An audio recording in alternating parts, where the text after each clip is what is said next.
Hello mga loves! Sa araw na ito, ang travel vlog po natin ay tungkol sa Fukushima Prefecture.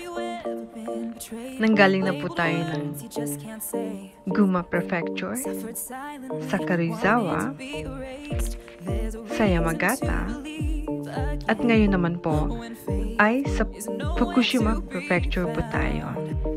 Pero bago po yan, magmarites po muna tayo sa paligid. Tingnan niyo po ang parking lot, napakalawak. Ibig sabihin, ang lugar na ito po ay dinadayo ng mga turista. Mga malalaking bus po ang mga pumupunta dito. At dito po sa malawak na parking lot ay merong CR. Bago tayo pumasok sa main entrance, doon na po tayo magbawas para hindi na tayo makapagsiksikan sa loob. Ito nga po pala ay open from 9 AM until 4:30 PM. At meron din po siyang fee, 250 yen. At para po sa kaalaman ng lahat, ang lugar na ito ay pahingahan during the Edo period. Pahingahan po ng mga biyahero. Abangan niyo po ang kasunod. Thank you for watching! Tayo po ay nasa Fukushima Prefecture ngayon. Mamamasyal po tayo sa isang lugar na para kang nag-time travel. Ang lugar na ito ay tinatawag na Ouchijuku. Noong Edo period, 1603 hanggang 1867, ang Ouchijuku ay isang post town na ginagamit ng mga biyahero.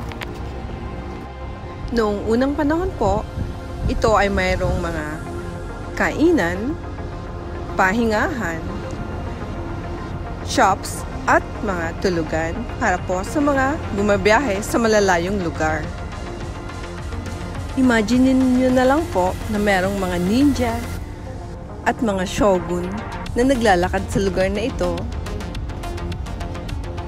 kasama nyo.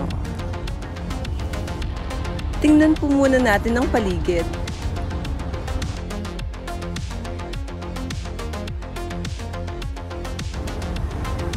Meron pong continuation ito Nagkamali na naman ako. Pasensya na.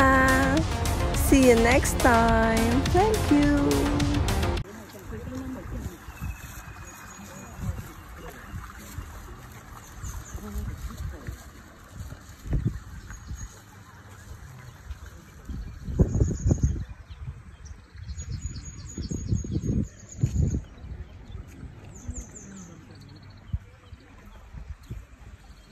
Tayo po ay nasa Ouchijuku sa Fukushima Prefecture. Napakaganda po ng lugar na ito. Para tayong nag-time travel. Para tayong bumalik sa nakaraan. Ito po ay isang maliit na post station noong Edo period. At parte po ito ng Aizu West Road. Kaya po ang mga manlalakbay ay dito sila nagpapahinga noong araw. Naglalakad lang po kasi sila. Abangan niyo po ang kasunod. Sana po nag-enjoy kayong manood. Thank you for watching. Bye!